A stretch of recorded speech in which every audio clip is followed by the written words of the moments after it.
नमस्कार। आप सभी का स्वागत है मेरे YouTube channel super trading Parveen में। रोजाना की तरह मैं आप सबके सामने आ गया हूं फिर से एक बेहतरीन और बढ़िया शेयर लेकर। चलिए आप सबको उसके बारे में बताऊंगा। उससे पहले आप मेरे चैनल को सब्सक्राइब और मेरे वीडियोस को लाइक करते रहिए, जिससे कि रोजाना आपको ऐसे ही नए नए बेहतरीन और बढ़िया शेयरों के बारे में पता चल सके। तो आज जो मैं कंपनी आप सबके सामने लेकर आया हूं, उस कंपनी का नाम है लार्सन एंड ट्यूब्रो लिमिटेड। इस कंपनी में क्या बड़ी खबर आई है वो भी मैं आपको बताऊंगा, और अपने इस वीडियो के लास्ट में आपको ये भी बताऊंगा कि ये कंपनी कैसी है, आपको इसका शेयर लेना चाहिए या नहीं लेना चाहिए, और इस कंपनी के नेगेटिव पॉजिटिव पॉइंट्स क्या है। तो चलिए शुरू करते हैं उस कंपनी के बारे में। इस कंपनी में एक बड़ी खबर आई है। इस कंपनी को 2500 से 5000 करोड़ का एक ऑर्डर मिला है। ये ऑर्डर से क्लीन एनर्जी ट्रांजेक्शन के लिए मिले हैं। ये ऑर्डर इस कंपनी के power transmission and distribution business को मिले हैं। इस ऑर्डर में एक company 750 KV double circuit transmission line और Jaisalmer Barmer renewable energy zone Rajasthan में सबस्टेशन बनाएगी, और सऊदी अरेबिया में 380 KV substation and 380 KV overhead line segment का काम करेगी, और यूनाइटेड अरब अमीरात में 220 केवी सबस्टेशन और 132 केवी सबस्टेशन बनाएगी। इस खबर के आने के बाद इसमें 111 रुपए बढ़ गए थे। इसका शेयर 3790 रुपए तक पहुंच गया था।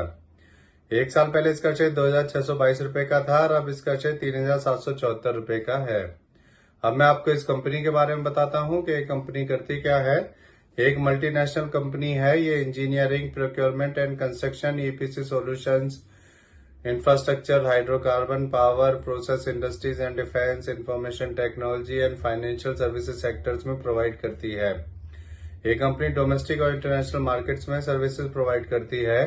ये कंपनी डिविडेंड भी देती है। अब मैं आपको इस कंपनी के नेगेटिव पॉइंट्स के बारे में बताता हूं। इस कंपनी ने पिछले 3 सालों में 12.4% की लो रिटर्न ऑफ इक्विटी दी है।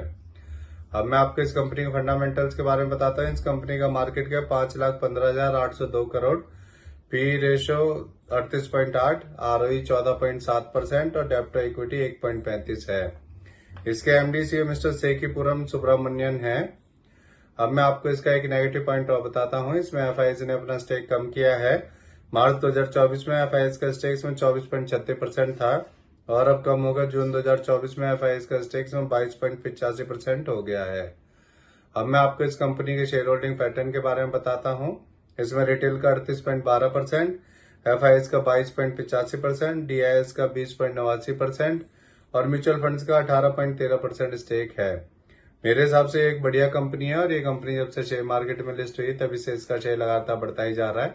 आपको इसका शेयर ले लेना चाहिए और इसे लॉन्ग टर्म के लिए होल्ड करना चाहिए, जिससे कि आपको इसमें अच्छे रिटर्न्स मिल सके।